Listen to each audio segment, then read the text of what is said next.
roses were living the dream. To you, my darling. No, to you. Until it all came crashing down. You got fired. Fired? On August 29th, stop. You stop! And see The Roses. Rated R. In theaters everywhere, August 29th.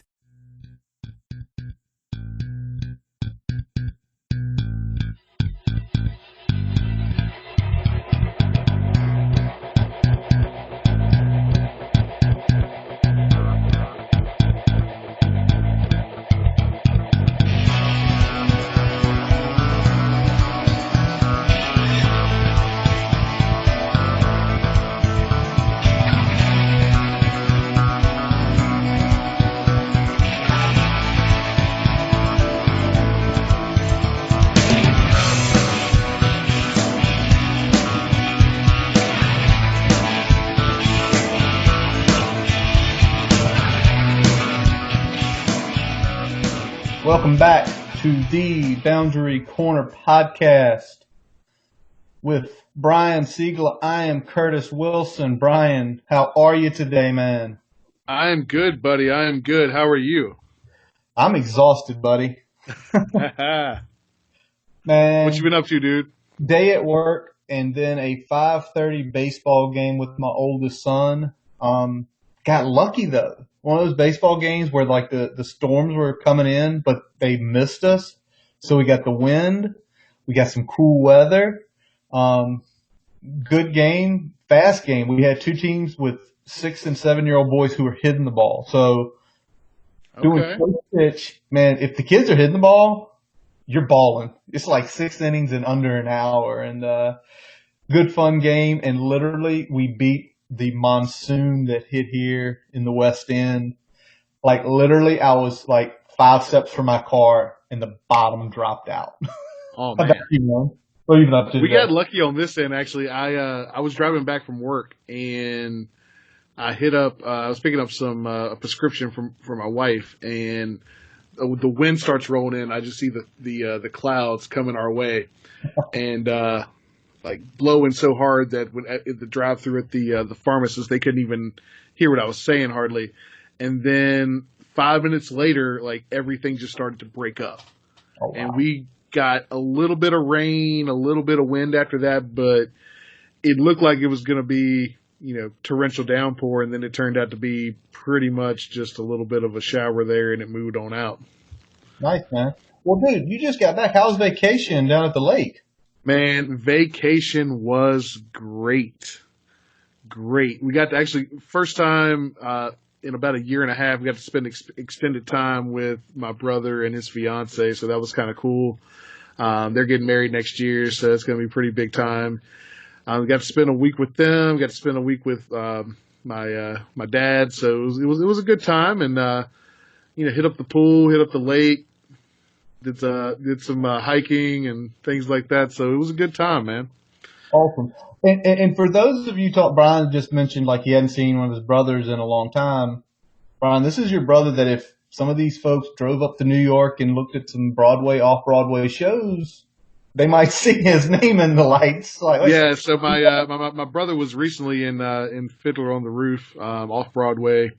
So, pretty big deal. They got, a cast album and all that thing. So, he's really doing some pretty big things up there. So very proud of him. And, I got to see the show, last April.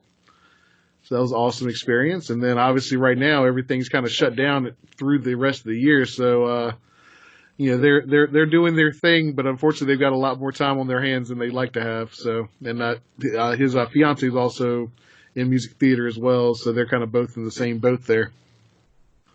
That sucks, man. I mean, especially I remember the Fiddler, and you told me he got that, and you were going up there to see him, and it's awesome that he is continuing to chase that dream. But at least you got to see him. At least they're doing good. And glad you had a good vacation, man. You deserved it. Appreciate it, man. Appreciate it. Yeah, it was a long time coming. We make this trip pretty much every year, so we always, have it on the calendar, something to look forward to. So, we had a little bit of a excursion around July 4th, but this was the big one. This was the one for the week, and, it's just nice to get away for a little bit, relax. We didn't really go a whole lot of places while we were there. We just kind of stuck around the lake and the surrounding area. So it was a nice time. And sometimes that's all you really need is just to get away. All right. Well, folks, today, as if you guys haven't seen the tweet, we have a very special guest coming up in a few minutes. But we've got some headlines and some news to get to, man. So, Brian, I'm going to take us right to it. We got some commitments. Let's start with this Commitments? Guy. Commitments. Yeah. Not one, not two, but 3 commitments in the last few days here. Let's go back. Isi Etute, the 3-star, 205 linebacker out of Cox down in the 757. Brian, I know you looked at his tape. How do you feel about this guy? Is he going to be able to play Mike or backer, or are you seeing something different with him? I think he's probably going to project more backer, but I think he could potentially grow into a Mike. Time will tell here. It's showing that Virginia Tech is still keeping an eye on the 757, contrary to popular belief, I think. Keeping an eye down there in Tidewater. So, Frank Cox High School. He's a player, though. I like his tape. I think he's right now a guy that is probably rated a little bit lower than where I think his talent is. I'm not saying he's like a borderline 4-star guy, but I think he's better than the 83, 84 range where his projections are right now. So I'd put him at 85, 86, kind of that mid to potentially high 3-star range, or at least on the fringe of it. And I think he's going to do good things. I think he's a guy that's probably going to need a little seasoning, but I think with a couple of years under the system, he's going to do some good things for us. So I like the grab there. And let's see who else we got. We got somebody else here. Definitely got a couple other guys, but Trey Curry, right? Trey Curry, yeah, the 3-star, 6'4", 210-pound wideout out of Cleveland, Tennessee. This kid last season, 1,200 total yards, 18 touchdowns. We were amongst the 10, his top 10 back in April, along with somebody like places like Auburn, A&M, and Nebraska. But he picked the Hokies. Now, not without controversy, because back in May, there was a report he had committed to the University of Tennessee. And then some things happened, and that just like a very ugly situation. But you know what? He's with the Hokies now. Brian, when you study this 6'4", 210-pound wideout tape, tell me what he's going to do for us. Well, he's a guy that, potentially is going to grow into that same role that Hazleton had. I think he's a big body guy. He's a guy that catches the ball well with his hands. And I mean, just look at the ratings there. I mean, we're talking about a fringe 4-star caliber talent. He's ranked 88 on 247 and right at 88 in his composite there. So, high caliber 3-star talent. And I really like the tape. I think, again, he's a guy that might need a little bit of seasoning, but just size alone, kind of, like I said, projecting into that Hazleton role, or at least maybe in the shorter term, doing some of the things that Phil Patterson has done for us the last couple of years before he transferred out. So, really like this pickup. Probably the best caliber wide receiver we picked up, I think, in this class at this point. Definitely, for sure. Definitely the higher caliber. You're saying he's right at that 88, which means, I mean, we're probably not looking at a high school football season, but is it one of those things where they reevaluate him and he gets to that 89, he gets the 4th star, and becomes sort of the headline of the wide receiver class we have? Because, I think with that body, you immediately talk about seasoning, but you see a body that size, if he's already got the jump ball in his back pocket, potential time, hey, you're going to be inside the 15. Your routes aren't going to be difficult, but here's what you're going to do. So, yeah, I think the combination of him and Jalen Jones, I mean, that's 2 really good guys that I think, even based on their ranking here, might be slightly underrated. Jalen being, I think, like the 86, 87 range, and then Trey Curry here being right at the 88. I think both of them are probably fringe 4-star talents. I think both of them, for one reason or another, are getting a little bit shortchanged on their ranking, and I think they're probably going to overplay that, especially in their full career, and I think Trey has the potential to overplay it even early on just because of the size that he brings to the table. Yes, sir, agree with that.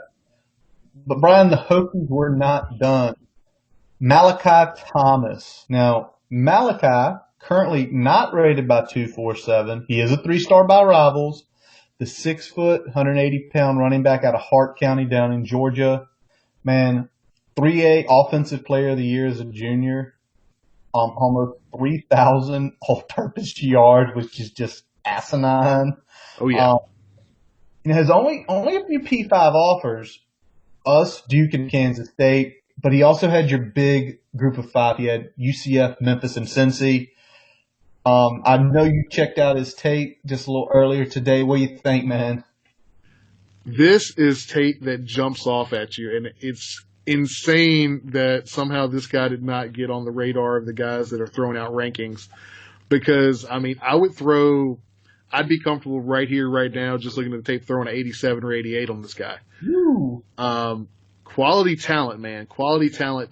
Versatile, which, I mean, I know we've talked about a lot, versatility, both in the skill positions and along the line there, but I think that's another thing he brings to the table. He's not your Blackshear, your Chance Black that's mostly a receiving threat, but he's still a between the tackles guy. He's still a guy that's going to, give you every down potential. But on tape, running, from the backfield, running up the seam, catching the seam for a touchdown, running the angle route, running a wheel. He's not just a guy that's catching screens and dumps, in the flat. He's somebody that's still going to be a route threat out of the backfield, but he's going to do all those things between the tackles. If there's one criticism, he probably runs a little too straight up, but that's not something that I think is a deal breaker, especially if you're effective with your vision, and he is. And he's another guy, he's got specialty, he does punt returns, kick returns, so he's got all those skills that he's bringing to the table that he's done at a high school level and done it very successfully. So I really like the kid. Like I said, I'm not sure what the August rankings are going to hold in terms of him getting a ranking on 247 or any of the other ranking agencies there, but like I said, I would put probably 87 on him just out the gate and see where he goes from there. It looks like he is going to get a senior season, unlike some of the players in North Carolina and Virginia, unless something changes. So we might get some more tape on him as well. So that would be nice to get as well. Absolutely, yeah. I got a chance to watch some of his huddle film from last year, and I'm going to tell you the one thing that stands out to me, not as knowledgeable as you about seeing his vision and seeing the routes he runs, his stride.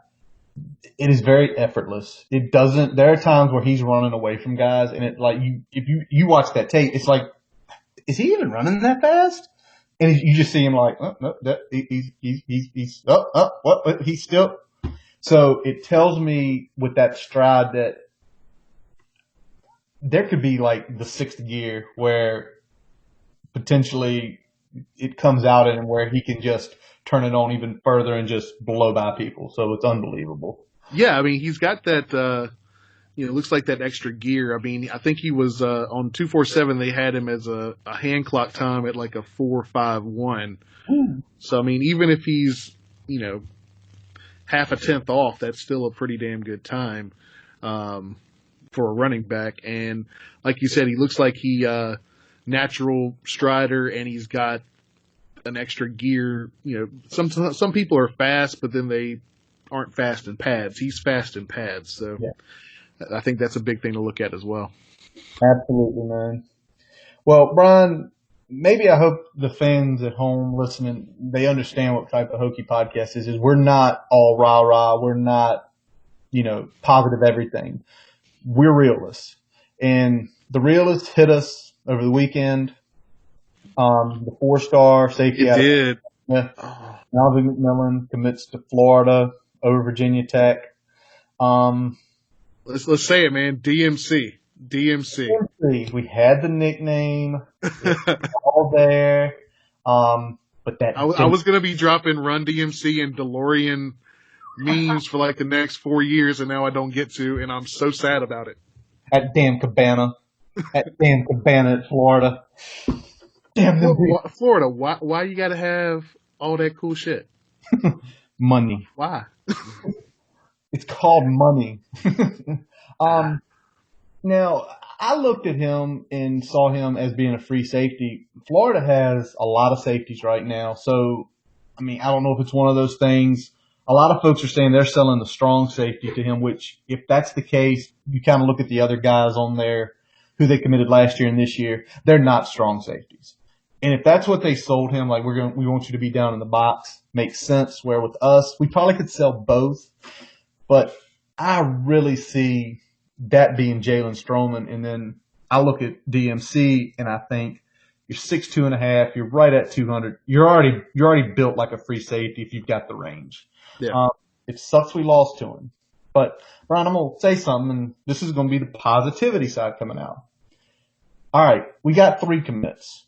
And we mentioned who Trey and Malachi, who we beat out for them. For Isi, we beat out NC State and West Virginia. And I think what I hope the realest of the fan base, like me and you, understand is we can win a lot of fights against NC State, West Virginia, Kansas State, Duke. The Trey Curry one, that seemed a little more pushy. There were some good players there, but were certain things acting up. But we can fight with those guys. When you start bringing battles with your Alabamas, your Floridas, your Georgias, Clemsons, we're a cruiserweight. Yep. They're heavyweight. Can we also talk about how Florida knows how to negatively recruit us? How many Hokies on staff? Because of Torian Gray et al. They know how to negative recruit us, and they also know that they've got a lot of leverage that we don't have, and they can play that leverage in ways that we can't. That's not to say that we shouldn't go out there and win some of these battles against these blue bloods. We definitely need to start doing that. At the same time, though, we got to be real with the situation and understand that there's things Florida offers that we can't, and there's opportunities that Florida offers that right now we're not quite there. And I think we're doing a good job in pickups like Malachi Thomas and Trey Curry and Isi Etute. That speaks to we're finding guys that are kind of fringe in that 4-star range in terms of their talent, and probably potentially could overplay what their ranking is now or what we even anticipate for them based on our reviews. So, I think we're doing some good things in that thing, but just I really like DMC a lot, and so this one stings a little bit more. Not again, nickname aside, I liked having the nickname. I liked the potential there, but the kid was pretty good too, and just the way he interacted with the fan base and everything. He wasn't someone that was leading you on, but he was also engaging, which is hard to find with a guy that hadn't committed yet. Yep. So I really appreciated that, and it's a tough loss for us. Absolutely. He's a good player, and you could just tell he's an overall really good kid. So it does suck we lose him. Hopefully they keep recruiting him, and Florida gets another safety commit, and he says, "Oh, that's my only hope." All right, there's still a possibility out there. It's not signing day yet. All right, Ryan. Just quick hitter, man. I'm gonna throw this out there. ODAC canceled the season. You all right? I think I'm gonna make it. It's tough to see. It does mean that I don't get to see, hopefully, the Tigers beat up on Macon this year. I was hoping that this was going to be one of those years where they finally take a step back in the right direction, since they've kind of been down probably the last 4 or 5 years. They've struggled recruiting Richmond, and they've struggled a little bit recruiting some of the Tidewater talent in the last few years, so it's kind of been a little bit down for them.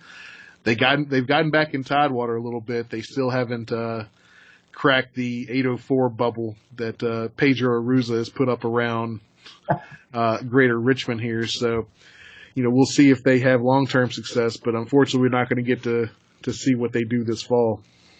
Yeah, my hope is for D3, they just say spring season, and maybe that's where they find a niche. They go to the spring season and it's, hey, this is good. It's the weather's a little better. Maybe we can get some TV deals out of this where we're playing on whatever you can think of. But and I know that hits you in. Let's cross fingers that maybe mid-February they do a 10-game season and me and you can drive up to Ashland. Is it a game in Ashland or is it down in Farmville this year? Oh man, I think it's in Farmville this year. Maybe we can drive down. All right, Brian. A few weeks ago, me and you discussed that 2 positions had been posted. Yep. And buddy, we talked about how nice it would be to see some former players. And buddy, did the staff deliver on that? Corey Fuller, 2 big ones, man. Jerome Gavay-Winslow, back on staff. What you think? Honestly, love both hires and both positions that they ended up getting there, especially with Corey taking over the assistant to the on-campus role. I think that's going to be great for him. That's really we had talked about it. And I can't think of a better person to sell the program to, with guys coming to junior days, guys coming to game weeks, guys coming to weeks in the off season. All right, so you got a guy who pretty much his entire family played here. Hold on. Pretty much he had been on campus since 2002 until he and his brother graduated. They were there for 14 years.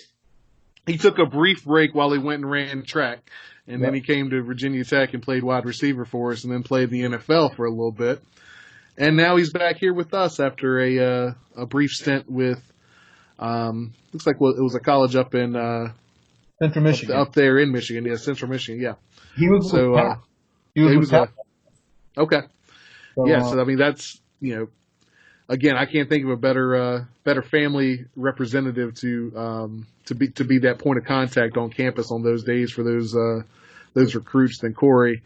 And as far as Winslow, I mean, I really liked him. We had always talked about how much we liked him when he was a player here, and it looks like he's got some experience that he's bringing to the table as well. And it's nice for him to get some Power 5 experience at his alma mater, doing this type of role. So I'm looking forward to see what he can do there. He's already been active on Twitter, engaging with fans and engaging with people that are talking smack from other teams, which I like to see. So it should be fun having him on as well. So I'm really looking forward to seeing what both of these guys are able to do. Absolutely. Corey, you mentioned the GA stuff up at Central Michigan. He also had done a brief internship down at Maryland with the athletic program. And he also had done, at the NFLPA Collegiate Bowl, one of the, Senior Bowl games, he had done some work with that back in 2018 as well. So he's kind of built up his way. Gavay-Winslow, right out of college, 2014, he coached DBs up at Stonebridge up in Northern Virginia. Then he went out to Hawaii with his dad, was an assistant coach on the defensive line as a GA. He'd been down at Brevard 2017. He had done associate head coach, special teams coordinator, safeties. So in the course of about 6 years, he's really worked his way up. And I think as much as you talk about having Corey in the perfect role, you hear about what Gavay-Winslow has done, and it sounds like they got another great fit. Gavay-Winslow, undersized linebacker, when he was with Tech playing the whip, but he was a good player. He was a very smart player. Yep. And then he's coached defensive back, he's coached safeties, he's coached line, he's done special teams coordinating. That's the kind of guy you want breaking down video because, hey, we need to go offer this guy. Yeah. And probably for Coach Fuente, it's I don't worry. He's done so much on the defensive side of the ball. I give him tape on a guy. I don't care what position it is. He is going to probably get and break it down and say he has potential. Now we need to lay off this guy. So love both. Love Gavay-Winslow today. When he put up that little, the Carolina fan comes after him, he just puts up the stat line. It's now you have to be quiet because he just put up facts. Yep. But then they came back with, we've been rebuilding the last 4 years. Yeah, you were rebuilding in 2016 when you were ranked in the top 20 when we played you and blew you out during the hurricane. Oh, facts. Again, some fan bases hate that facts stand in the way of arguments. So sweet. They're stubborn things, man. They're stubborn things. Damn facts. All right, Brian. Let's hit one more topic before we move on. As of right now, the ACC, the SEC, and the Big 12 have kind of pushed off the announcements of what they're going to do with their season. I mentioned to you a little earlier, Brian, there are 4 teams in the SEC and the ACC that have rivalry games every year, right? Yeah. They want to try to keep them together. It makes sense. Some of those go back. I think Georgia goes back to like 1891. It's a long one. I literally think Macon Sydney is the only other South rivalry game that has that sort of long-standing thing.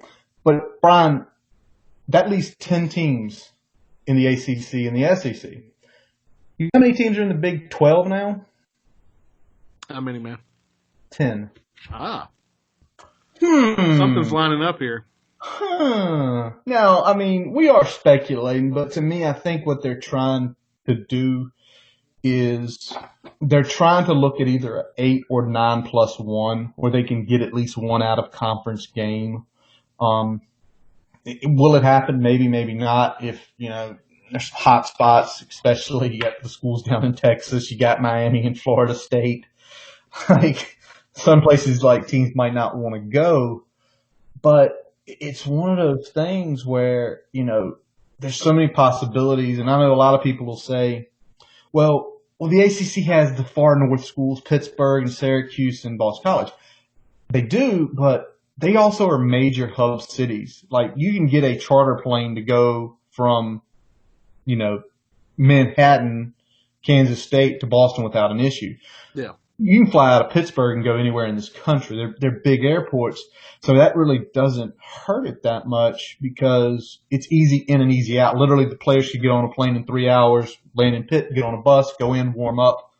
3 hours later, start a football game, bus back to the stadium, fly back to campus, all in one day. And I think that's what a lot of people are really – that's what you got to keep your eye on. If we kick off at 3:30, if we get to the airport at 5 a.m., it's a 4-hour flight, hour to the stadium. I have a feeling these schools are really going to work together and say, hey, listen, this is where you guys can warm up.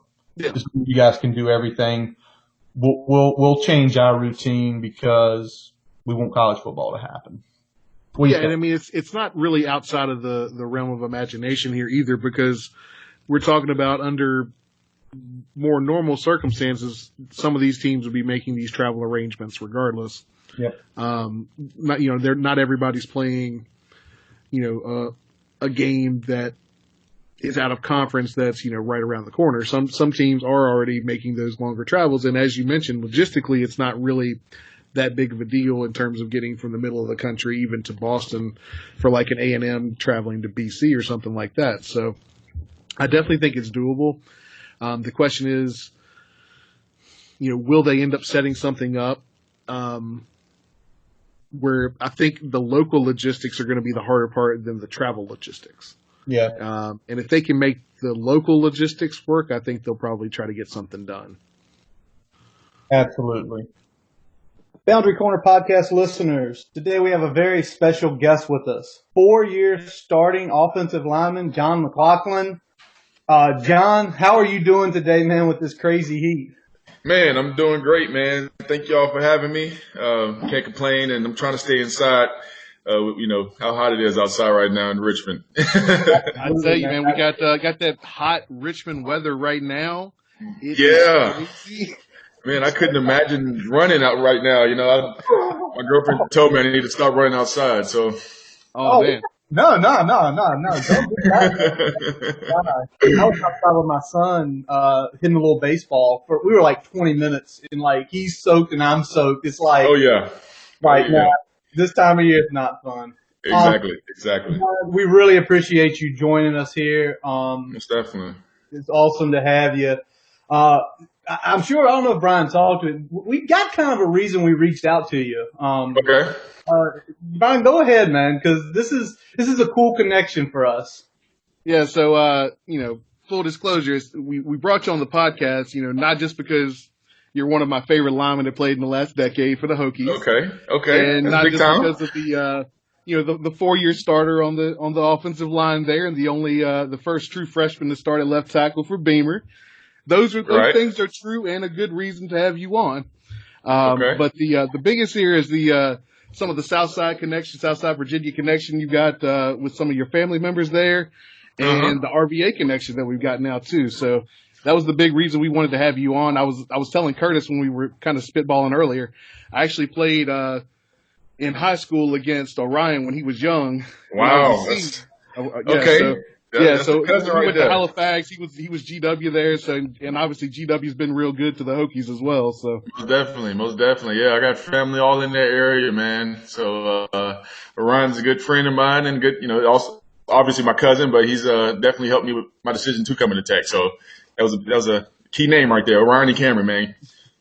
Yeah, for us as Hokies, it was like, and I never knew that. And Brian brought it up, and it was like, I had to ask him the other week, I'm like, because Brian played guard. I'm like, Brian, do you ever have to deal with Orion? He's like, nah, he was on edge. He was dealing with one of his teammates. So, I was dealing with Chris McDuffie that ended up going to Clemson. Gotcha. But, that was a big dude. And Brian, your short arms didn't help out a lot. But, John, again, we really appreciate you being here. But, John, everybody that's been a Hokie fan anytime in the last 10 years remembers you, the 4-year starter, the freshman starter. But we know you went out to the Arizona Cardinals for a while, but what else have you been up to since then? So the last 3 years, I actually moved to Richmond, Virginia. I definitely have some connections with going to Tech. I majored in property management at Virginia Tech. So I was able to, have some connections here in Richmond. And Richmond's definitely a growing city. I still got some buddies I hang out with. I see Sam Rogers from time to time, Nigel. So when I first moved here, it was literally like being in college again. We all hang out, and I'm like, I can't get away from you guys. But that's what I'm doing now, working at Dots. I'm property manager right now, assistant property manager at Dots right now. Awesome. Very cool. Very cool, man. Yeah. We always talk about all the kind of the RVA contacts that we have from going and seeing games and things like that. So it's good to kind of connect a little bit more with some other Hokies around this area. So that's awesome. Most definitely. Hey, my man Brian here, he's out in Mechanicsville. I'm out in the West End. What part of the RVA you in, man? So I'm in I just got an apartment in Manchester area. Oh, nice. Okay. Right across there. Yep. So I'm about 5 minutes from work, and I'm still young, so we still hit the town a little bit. So it's not too far from everything. And James River is literally right there, so it's a good time, man. I'm enjoying my time here in Richmond for sure.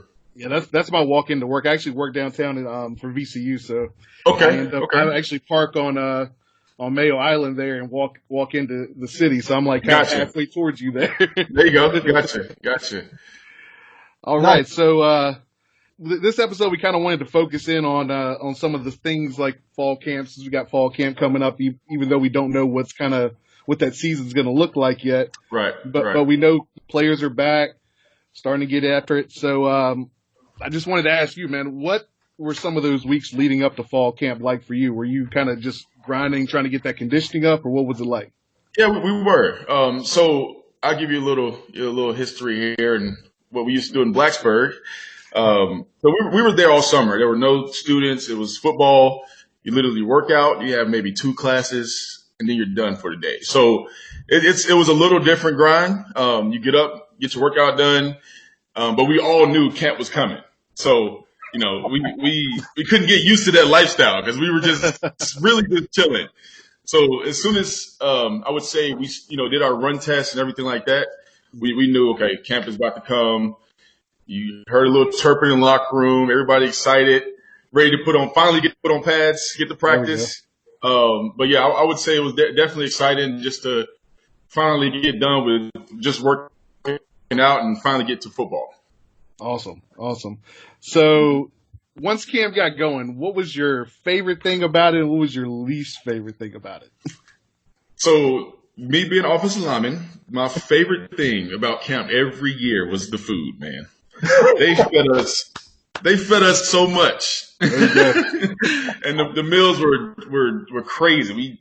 I think the first day of camp when we reported, it was always like a steak dinner and, just it was just amazing. So every day was you was expected to eat good. All right. The least thing I would say would be the long nights. We would probably have to be up at 5, and we was at the facility to about 10.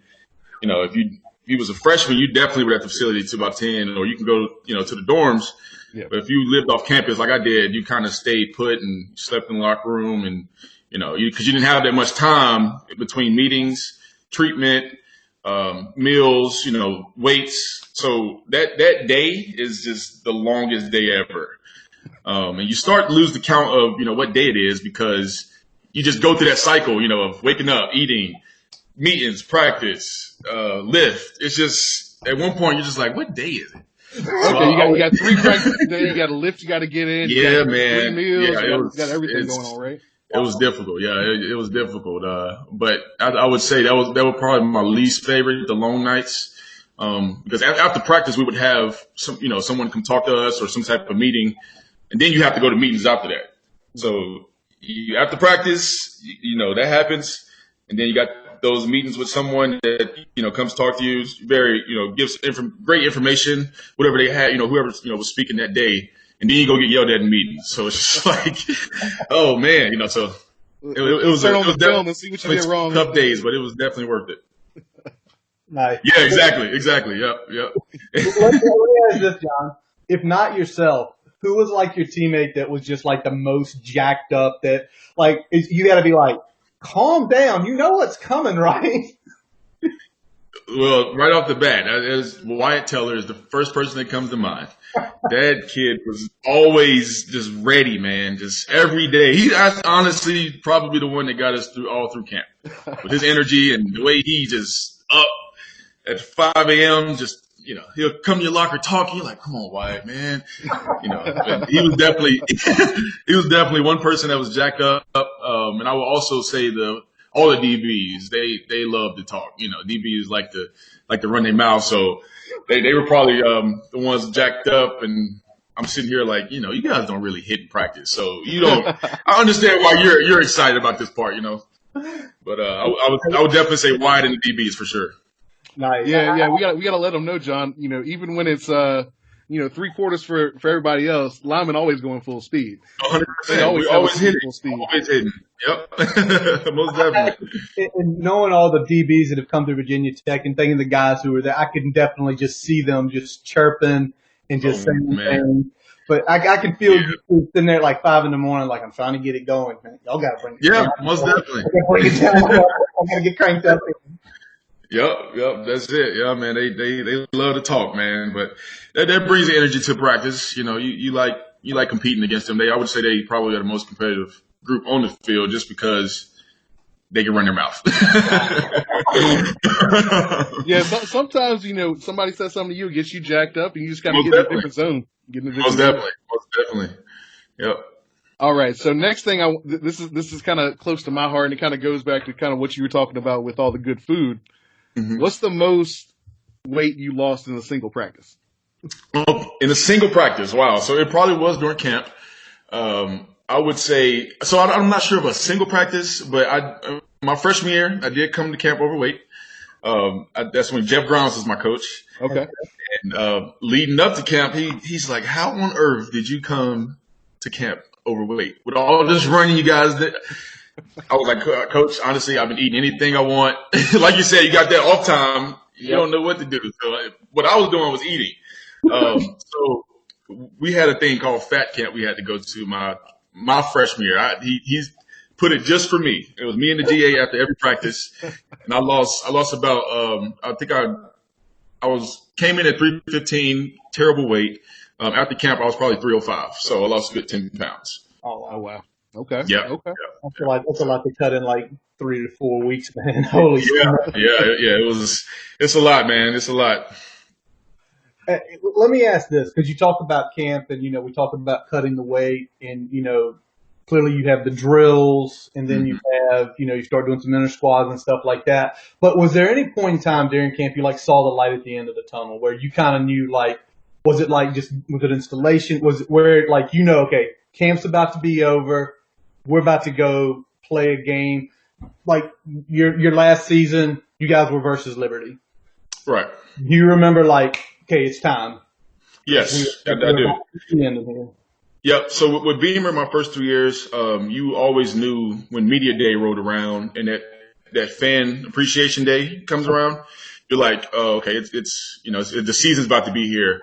There are some events that the whole team had to go to as far as, signing and everything like that. And, I know we did an event with, all the sports, all the seniors were on the field, but the football team was already there. So, during that time with Beamer, you knew that, that the season was about to begin every year. That was kind of the light, at the end of the tunnel saying, okay, camp's almost over. We only got maybe 4 more practices. Let's push through it. Media day's done, so I would say that was definitely, towards the end. With Fuente, it was a little different. I think he still does it. The Saturday before your first game. So that previous week, you do a thing called mock game. Okay. He takes you through exactly everything you're going to do the day before the game and everything you do on game day. And I would say mock game is more serious than the actual game. Because our first year, we thinking we actually did the whole thing. We went to Hotel Roanoke and did everything. We had meals, everything that we're supposed to do the week before. We did that, or the week after. Sorry, for that week 1, we did that. So you knew, all right, the season's about to start. And then we start doing the game prep literally that day after mock game. Nice. That's awesome. Yeah, we did something similar. We always had we would go and stay at a hotel just outside of town, and then we'd come back in and kind of treat it like a game day, but we would still have, like kind of an inter squad scrimmage on that Saturday as well. Kind of something just to kind of say, all right, camp's over. Yep. Inter squad actually hit ones versus ones a little bit, and then we'd actually have a day or two off to kind of settle into the normal game week there, other than watching some film or something like that. So yeah, that's cool to hear. That's awesome. Most definitely. Mm-hmm. So you talked about being a part of the Beamer and then being with Coach Fuente, and obviously with new regime, you got a new coach. So what type of things did Coach Vice bring to the table that kind of helps you continue your success? So Coach Vice was a little different than my previous coaches. With Grimes and Searles, I would say I was a young player, so there was always someone older. But Vice literally let me and Augie have the room. We took control of meetings sometimes. He was there. He taught the playbook. I want to say they probably got there in February of 2016. By March, we all knew the playbook. I honestly would say Vice was extremely smart. He has like 3-4 degrees in what I don't know, but he has them. They're on the wall. But he was really smart with breaking down film. It was a different way to how we studied.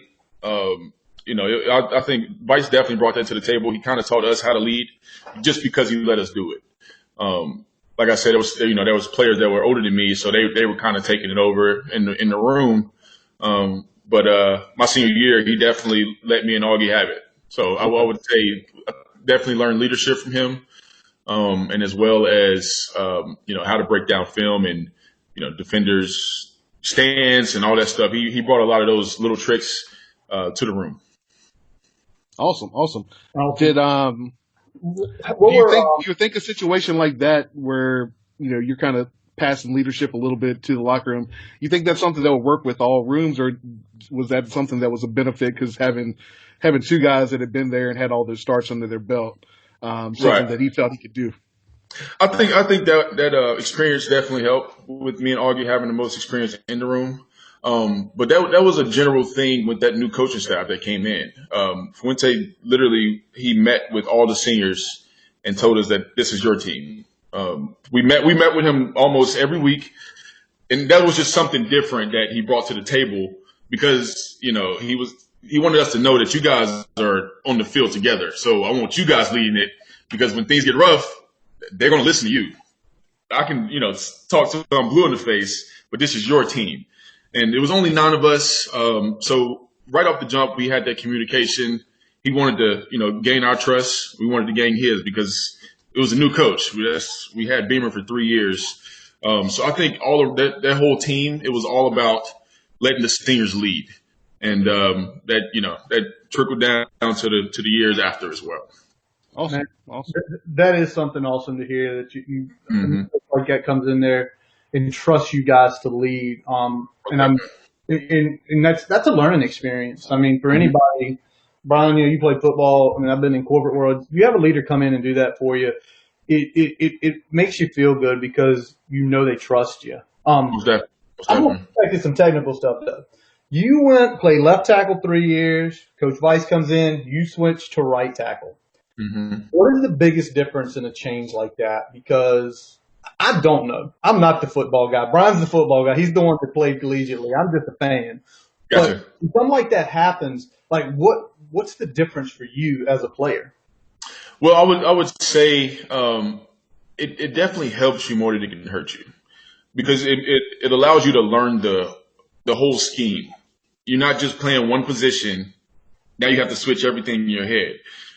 So when Cyril's came in my sophomore year, he moved me to right, and then my junior year I played right and left.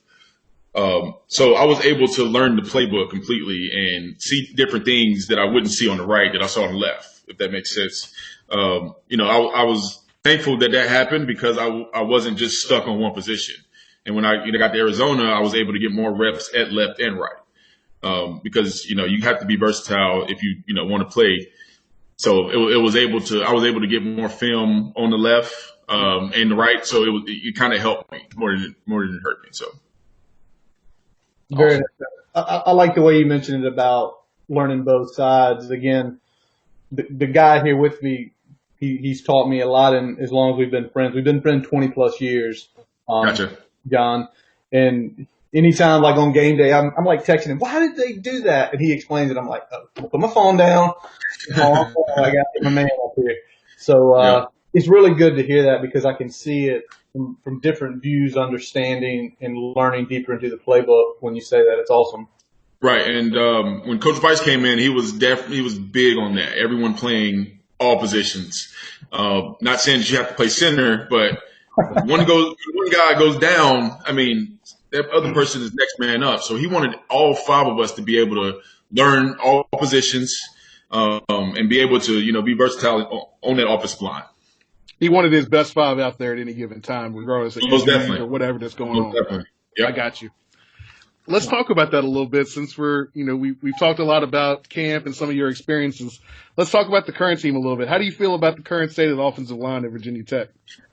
Man, I'm excited about these guys. They're young, and like I said, they've all played, it looks like. Last year I was kind of looking, and you saw a different number in there literally every week. And I think that's big for an offensive line, that the whole group can play.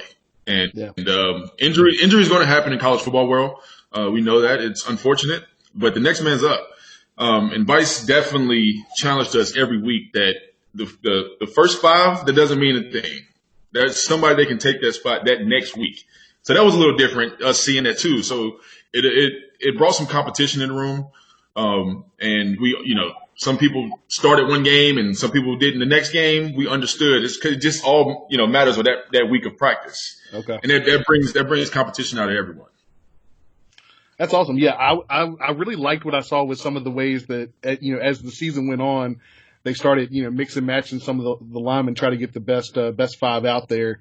And, I think the result is that we're going into 2020, hopefully, if the season can happen the way we want to, with, five relatively seasoned guys, even though they're young. And then you got a Brock Hoffman coming in there, after, missing last year because of everything that was going on with the NCAA. So I think it could really be a big year for them. We probably got 7 or 8 guys that could, legitimately, see the starting lineup at some point in the season. Exactly. I'm really excited about that Brock Hoffman, man. I'm excited to see what he has. All the coaching staff have been, raving about him, saying that they can't wait to get him on the field. So I'm excited to see him, put that to action. Yeah, it's going to be interesting seeing what they do with the shift there because, he's played center, he's played guard. Is he going to slide in at center? Is he going to slide in right? Right. What are they going to do? But I definitely think he's going to, get on the field and show us something pretty big there. What's that?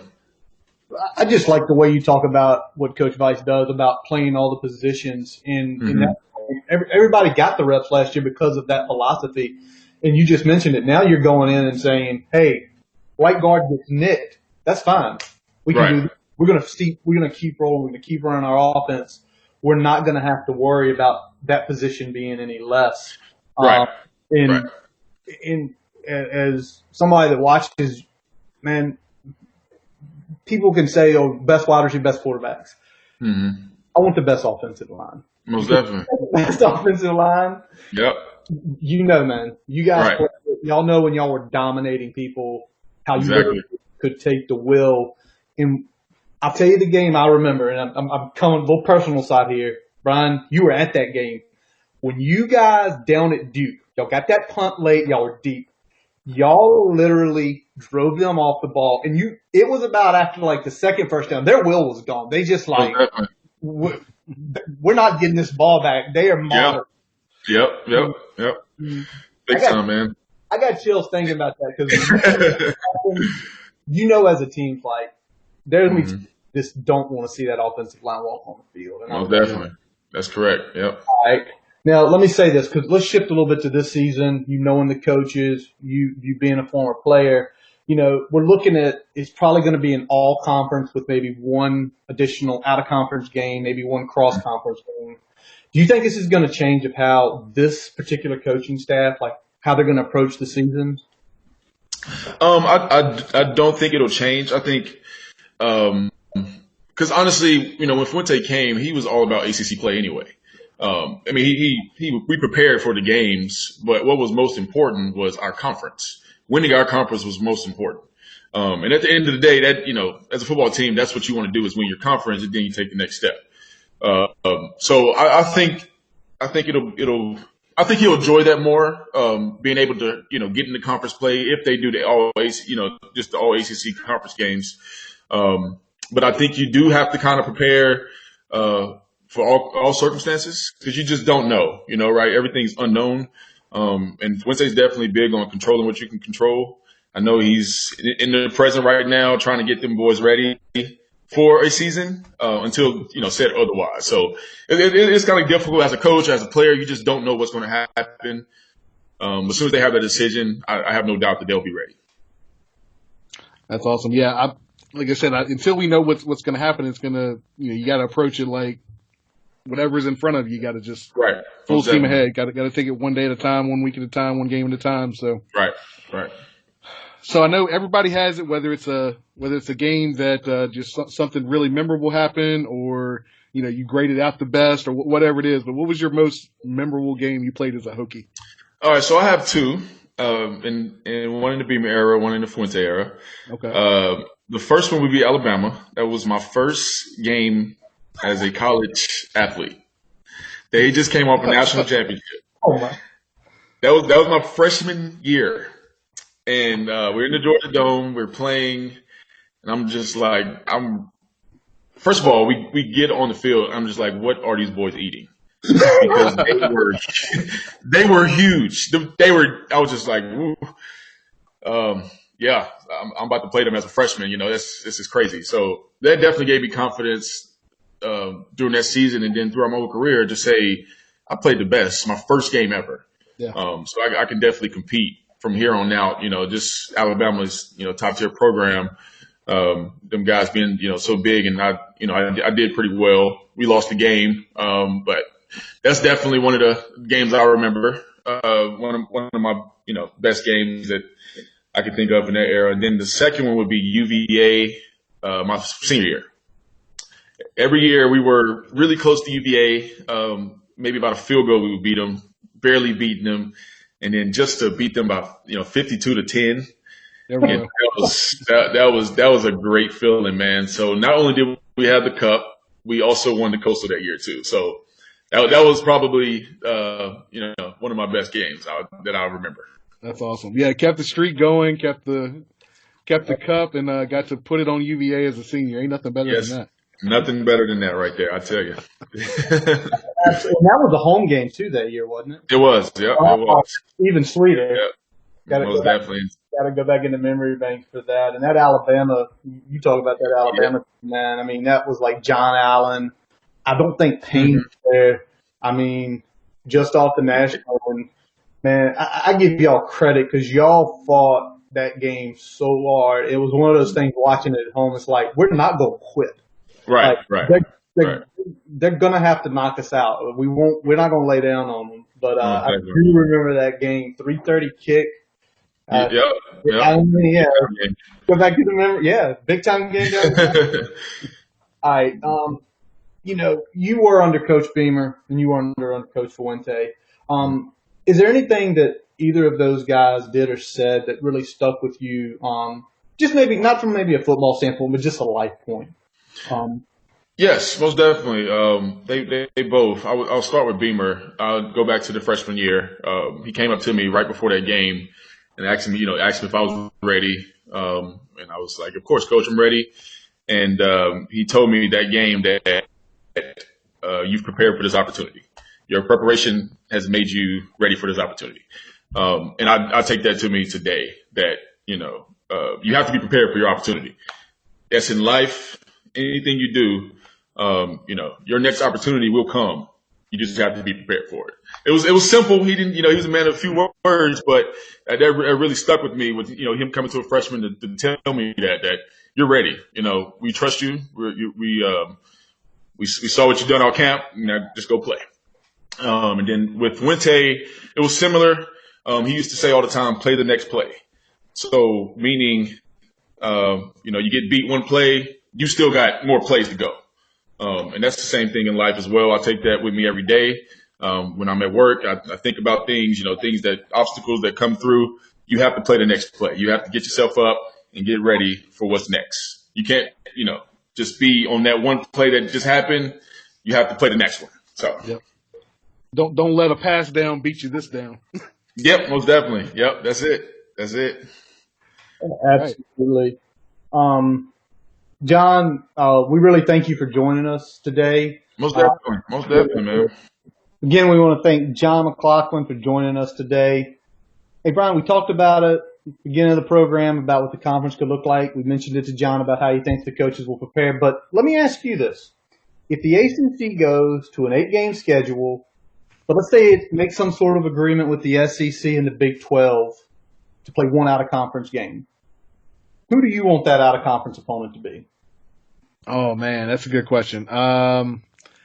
Let's see. Give me Jimbo Fisher and the Texas A&M Aggies. Let's go out there, maybe, or they can come visit us, or we can figure out something else, and we'll knock Jimbo down a couple notches after some of the troubles he's had the last couple of years. So. Oh, he gonna kick a man while he's down, Brian? Kick a man while he's down. Absolutely, I will. All right, see, I'm torn here, Brian, because I want revenge on that ugly orange down in Knoxville. I want revenge. We shouldn't have turned the ball over that many times back at Bristol, and they still chirp about it.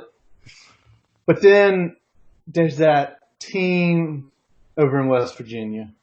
That, buddy, when we were in school, it was nasty. I never got to go to one. I can't remember if you have or not.